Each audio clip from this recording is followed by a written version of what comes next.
साकार मुरली 20 मई 2020। मीठे बच्चे धंधा आदि करते भी सदा अपनी गॉडली स्टूडेंट लाइफ और स्टडी याद रखो। स्वयं भगवान हमको पढ़ाते हैं, इस नशे में रहो। प्रश्न: जिन बच्चों को ज्ञान अमृत हजम करना आता है उनकी निशानी क्या होगी? उत्तर: उन्हें सदा रूहानी नशा चढ़ा रहेगा और उस नशे के आधार पर सबका कल्याण करते रहेंगे। कल्याण करने के सिवाय दूसरी कोई बात करना भी उन्हें अच्छा नहीं लगेगा। कांटों को फूल बनाने की ही सेवा में बिजी रहेंगे। ओम शांति। अब तुम बच्चे यहाँ बैठे हो और यह भी जानते हो कि अभी हम पाठधारी हैं। 84 जन्मों का चक्र पूरा किया है। ये तुम बच्चों की स्मृति में आना चाहिए। जानते हो कि बाबा आया हुआ है हमको फिर से राज्य प्राप्त कराने व तमो प्रधान से सतो प्रधान बनाने। ये बातें सिवाय बाप के और कोई नहीं समझाएंगे। तुम जब यहाँ बैठते हो तो तुम जैसे स्कूल में बैठे हो, बाहर हो तो स्कूल में नहीं हो। जानते हो ये ऊंच से ऊंच रूहानी स्कूल है। रूहानी बाप बैठ पढ़ाते हैं। पढ़ाई तो बच्चों को याद आनी चाहिए ना। यह भी बच्चा ठहरा। इनको अथवा सभी को सिखलाने वाला वो बाप है। सब मनुष्य मात्र की आत्माओं का बाप वो है। वो आकर शरीर का लोन लेकर तुमको समझा रहे हैं, रोज समझाते हैं। यहाँ जब बैठते हो तो बुद्धि में स्मृति रहनी चाहिए कि हमने 84 जन्म लिए हैं। हम विश्व के मालिक थे, देवी देवता थे, फिर पुनर्जन्म लेते लेते आकर पट पड़े हैं। भारत कितना सॉल्वेंट था, सारी स्मृति आई है। भारत की ही कहानी है, साथ साथ अपनी भी। अपनों को फिर भूल ना जाओ। हम स्वर्ग में राज्य करते थे, फिर हमको 84 जन्म लेने पड़े। ये सारा दिन स्मृति में लाना पड़े। धंधा आदि करते स्टडी तो याद आनी चाहिए ना। कैसे हम विश्व के मालिक थे, फिर हम नीचे उतरते आए हैं। बहुत सहज है, परंतु यह याद भी कोई को रहती नहीं है। आत्मा पवित्र ना होने के कारण याद खिसक जाती है। हमको भगवान पढ़ाते हैं, ये याद खिसक जाती है। हम बाबा के स्टूडेंट हैं। बाबा कहते रहते हैं याद की यात्रा पर रहो। बाप हमको पढ़ाकर यह बना रहे हैं। सारा दिन यह स्मृति आती रहे। बाप ही स्मृति दिलाते हैं। यही भारत था ना। हम सो देवी देवता थे, सो अब असुर बने हैं। पहले तुम्हारी भी बुद्धि आसुरी थी, अब बाप ने ईश्वरीय बुद्धि दी है। परंतु फिर भी कोई कोई की बुद्धि में बैठता नहीं है, भूल जाते हैं। बाप कितना नशा चढ़ाते हैं, तुम फिर से देवता बनते हो, तो वो नशा रहना चाहिए ना। हम अपना राज्य ले रहे हैं, हम अपना राज्य करेंगे। कोई को तो बिल्कुल नशा चढ़ता नहीं है। ज्ञान अमृत हजम ही नहीं होता है। जिन्हें नशा चढ़ा हुआ होगा उन्हें किसका कल्याण करने के सिवाय दूसरी कोई बात करना भी अच्छा नहीं लगेगा। फूल बनाने की सर्विस में ही लगे रहेंगे। हम पहले फूल थे, फिर माया ने कांटा बना दिया, अब फिर फूल बनते हैं। ऐसी ऐसी बातें अपने से करनी चाहिए। इस नशे में रह तुम किसको भी समझाएंगे तो झट कोई को तीर लगेगा। भारत गार्डन ऑफ अल्लाह था, अब पतित बन गया है। हम ही सारे विश्व के मालिक थे। कितनी बड़ी बात है। अभी फिर हम क्या बन गए हैं, कितना गिर गए हैं। हमारे गिरने और चढ़ने का यह नाटक है। यह कहानी बाप बैठ सुनाते हैं। वो है झूठी, ये है सच्ची। वो सत्यनारायण की कथा सुनाते हैं। समझते थोड़ी ही हैं कि हम कैसे चढ़े फिर कैसे गिरे हैं। ये बाप ने सच्ची सत्यनारायण की कथा सुनाई है। राजाई कैसे गंवाई ये सारी है अपने ऊपर। आत्मा को अभी मालूम पड़ा है कि हम कैसे अब बाप से राजाई ले रहे हैं। बाप यहाँ पूछते हैं तो कहते हैं हाँ नशा है, फिर बाहर जाने से कुछ भी नशा नहीं रहता। बच्चे खुद समझते हैं, बल हाथ तो उठाते हैं, परंतु चलन ऐसी है जो नशा रह ना सके। फीलिंग तो आती है ना। बाप बच्चों को स्मृति दिलाते हैं, बच्चे तुमको मैंने राजाई दी थी, फिर तुमने गंवा दी। तुम कितने नीचे उतरते आए हो, क्योंकि ये नाटक है चढ़ने और उतरने का। आज राजा है, कल उसको उतार देते हैं। अखबार में बहुत ऐसी ऐसी बातें पढ़ती हैं जिसका रिस्पॉन्ड दिया जाए तो कुछ समझें। ये नाटक है, ये याद रहे तो भी सदैव खुशी रहे। बुद्धि में है ना। आज से 5000 वर्ष पहले शिव बाबा आया था, आकर राजयोग सिखाया था। लड़ाई लगी थी, अभी ये सब राइट बातें बाप सुनाते हैं। ये है पुरुषोत्तम युग। कलयुग के बाद यह पुरुषोत्तम युग आता है।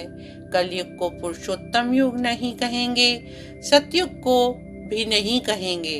आसुरी संप्रदाय और देवी संप्रदाय कहते हैं, उनके बीच का है यह संगम युग। जबकि पुरानी दुनिया से नई दुनिया बनती है, नई से पुरानी होने में सारा चक्र लग जाता है।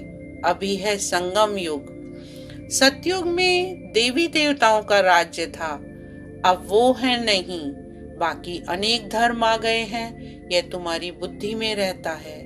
बहुत हैं जो 6-8 मास 12 मास पढ़कर फिर गिर पड़ते हैं, फेल हो पड़ते हैं। भल पवित्र बनते हैं, परंतु पढ़ाई नहीं करते तो फंस पड़ते हैं। सिर्फ पवित्रता भी काम नहीं आती। ऐसे बहुत सन्यासी भी हैं, वो सन्यास धर्म छोड़ जाएं, गृहस्थी बन जाते हैं, शादी आदि कर लेते हैं। तो अब बाप बच्चों को समझाते हैं, तुम स्कूल में बैठे हो, यह स्मृति में है हमने अपनी राजाई कैसे गंवाई, कितने जन्म लिए। अब फिर बाप कहते हैं विश्व के मालिक बनो, पावन जरूर बनना है। जितना जास्ती याद करेंगे उतना पवित्र होते जाएंगे, क्योंकि सोने में खाद पड़ती है, वो निकले कैसे। तुम बच्चों की बुद्धि में है। हम आत्मा सतो प्रधान थी, 24 कैरेट थी, फिर गिरते गिरते ऐसी हालत हो गई है। हम क्या बन गए हैं। बाप तो ऐसे नहीं कहते कि हम क्या थे, तुम मनुष्य ही कहते हो, हम देवता थे। भारत की महिमा तो है ना। भारत में कौन आते हैं, क्या ज्ञान देते हैं, ये कोई नहीं जानते। यह तो पता होना चाहिए ना कि लिबरेटर कब आते हैं। भारत प्राचीन गाया जाता है तो जरूर भारत में ही रीइनकॉर्नेशन होता होगा, अथवा जयंती भी भारत में ही मनाते हैं। जरूर फादर यहाँ आता है, कहते भी हैं भागीरथ तो मनुष्य शरीर में आया होगा ना। फिर घोड़े गाड़ी भी दिखाई है, कितना फर्क है। कृष्ण और रथ दिखाया है, मेरा किसको पता नहीं है।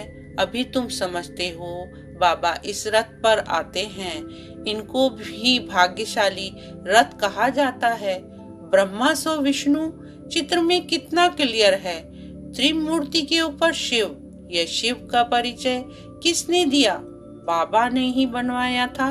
अभी तुम समझते हो बाबा इस ब्रह्मा रथ में आए हैं। ब्रह्मा सो विष्णु, विष्णु सो ब्रह्मा, यह भी बच्चों को समझाया है। कहाँ 84 जन्म के बाद विष्णु सो ब्रह्मा बनते हैं, कहाँ ब्रह्मा सो विष्णु 1 सेकंड में। वंडरफुल बातें हैं ना बुद्धि में धारण करने की। पहले पहले समझाना होता है बाप का परिचय। भारत स्वर्ग था, जरूर हेवनली गॉड फादर ने स्वर्ग बनाया होगा। यह चित्र तो फर्स्ट क्लास है, समझाने का शौक रहता है ना। बाप को भी शौक है, तुम सेंटर्स पर भी ऐसे समझाते रहते हो। यहाँ तो डायरेक्ट बाप है। बाप आत्माओं को बैठ समझाते हैं। आत्माओं के समझाने और बाप के समझाने में फर्क तो जरूर रहता है, इसलिए यहाँ सम्मुख आते हैं सुनने के लिए। बाप ही घड़ी घड़ी बच्चे बच्चे कहते हैं। भाई भाई का इतना असर नहीं रहता जितना बाप का रहता है। यहाँ तुम बाप के सम्मुख बैठे हो, आत्माएं और परमात्मा मिलते हैं तो इसको मेला कहा जाता है। बाप सम्मुख बैठ समझाते हैं तो बहुत नशा चढ़ता है। समझते हैं बेहद का बाप कहते हैं हम उनका नहीं मानेंगे। बाप कहते हैं हमने तुमको स्वर्ग में भेजा था, फिर तुम 84 जन्म लेते लेते पतित बने हो, फिर तुम पावन नहीं बनेंगे।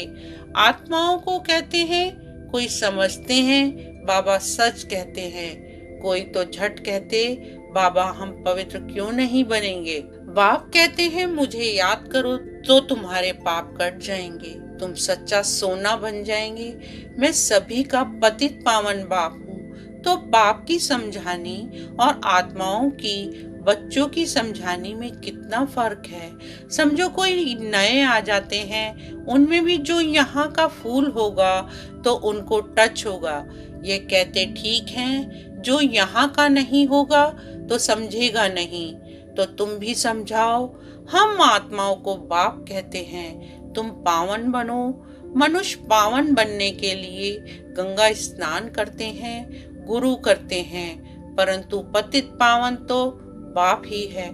बाप आत्माओं को कहते हैं कि तुम कितने पतित बन गए हो, इसलिए आत्मा याद करती है कि आकर पावन बनाओ। बाप कहते हैं मैं कल्प कल्प आता हूँ, तुम बच्चों को कहता हूँ ये अंतिम जन्म पवित्र बनो, यह रावण राज्य खत्म होना है। मुख्य बात है ही पावन बनने की। स्वर्ग में विष होता नहीं। जब कोई आते हैं तो उनको ये समझाओ कि बाप कहते हैं अपने को आत्मा समझ मुझ बाप को याद करो तो पावन बन जाएंगे, खाद निकल जाएगी। मन मना भव अक्षर याद है ना। बाप निराकार है, हम आत्मा भी निराकार हैं। जैसे हम शरीर द्वारा सुनते हैं, बाप भी इस शरीर में आकर समझाते हैं। नहीं तो कैसे कहें कि मामे कम याद करो। देह के सभी संबंध छोड़ो, जरूर यहाँ आते हैं, ब्रह्मा में प्रवेश करते हैं। प्रजापिता अब प्रैक्टिकल में है। इन द्वारा हमको बाप ऐसे कहते हैं, हम बेहद के बाप की ही मानते हैं। वो कहते पावन बनो, पतित पना छोड़ो, पुरानी देह के अपमान को छोड़ो, मुझे याद करो तो अंतमति सो गति हो जाएगी, तुम लक्ष्मी नारायण बन जाएंगे। बाप से बेमुख करने वाला मुख्य अवगुण है। एक दूसरे का परचिंतन करना, इवल बातें सुनना और सुनाना बाप का डायरेक्शन है। तुम्हें इविल बातें सुननी नहीं है, इनकी बात उनको, उनकी बात इनको सुनाना, ये धूतीपना तुम बच्चों में नहीं होना चाहिए। इस समय दुनिया में सभी विपरीत बुद्धि में है ना, सिवाय राम के दूसरी कोई बात सुनाना उसको धूतीपना कहा जाता है। अब बाप कहते हैं ये धूतीपना छोड़ो। तुम सभी आत्माओं को बताओ कि हे सीताएं, तुम एक राम से योग लगाओ। तुम हो मैसेंजर, ये मैसेज दो कि बाप ने कहा है मुझे याद करो बस। इस बात के सिवाय बाकी सब है धूतीपना। बाप सब बच्चों को कहते हैं धूतीपना छोड़ दो, सभी सीताओं का एक राम से योग जुड़वाओ। तुम्हारा धंधा ही यह है, बस ये पैगाम देते रहो। बाप आया हुआ है, कहते हैं तुमको गोल्डन एज में जाना है, अब इस आयरन एज को छोड़ना है। तुमको वनवास मिला हुआ है, जंगल में बैठे हो ना। वन जंगल को कहा जाता है। कन्या की जब शादी होती है तो वन में बैठती है, फिर महल में जाती है। तुम भी जंगल में बैठे हो। अब ससुर घर जाना है, इस पुरानी देह को छोड़ना है। एक बाप को याद करो जिनकी विनाशकाली प्रीत बुद्धि है वो तो महल में जाएंगे, बाकी विपरीत बुद्धि का है वनवास। जंगल में वास है। बाप बच्चों को भिन्न भिन्न रीति से समझाते हैं। जिस बाप से इतनी बेहद की बादशाही ली है उनको भूल गए हो तो वनवास में चले गए हो। वनवास और गार्डन वास बाप का नाम ही है बागवान।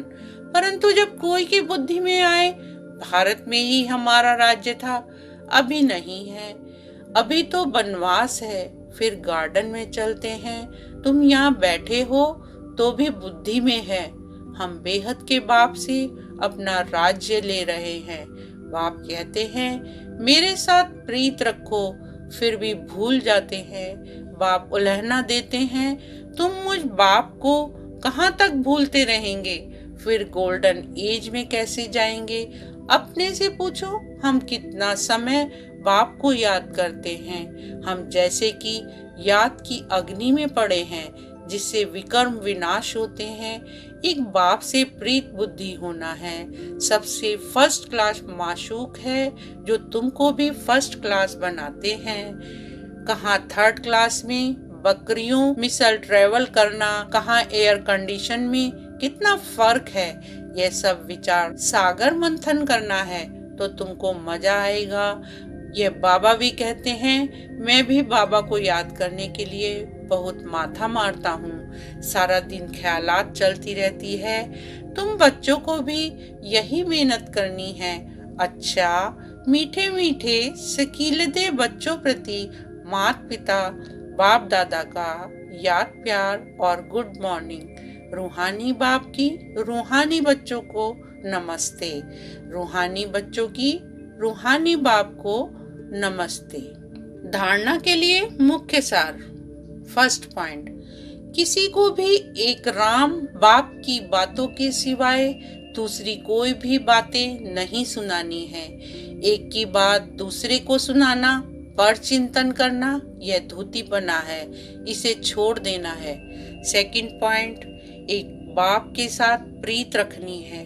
पुरानी देह का अभिमान छोड़ एक बाप की याद से स्वयं को पावन बनाना है। वरदान, अलौकिक नशे की अनुभूति द्वारा निश्चय का प्रमाण देने वाले सदा विजयी भव। सार, अलौकिक रूहानी नशा निश्चय का दर्पण है। निश्चय का प्रमाण है नशा और नशे का प्रमाण है खुशी। जो सदा खुशी और नशे में रहते हैं उनके सामने माया की कोई भी चाल चल नहीं सकती। बेफा बादशाह की बादशाही के अंदर माया आ नहीं सकती। अलौकिक नशा सहज ही पुराने संसार व पुराने संस्कार भुला देता है। इसलिए सदा आत्मिक स्वरूप के नशे में, अलौकिक जीवन के नशे में, फरिश्तेपन के नशे में या भविष्य के नशे में रहो तो विजयी बन जाएंगे। स्लोगन, मधुरता का गुण ही ब्राह्मण जीवन की महानता है, इसलिए मधुर बनो और मधुर बनाओ। ओम शांति।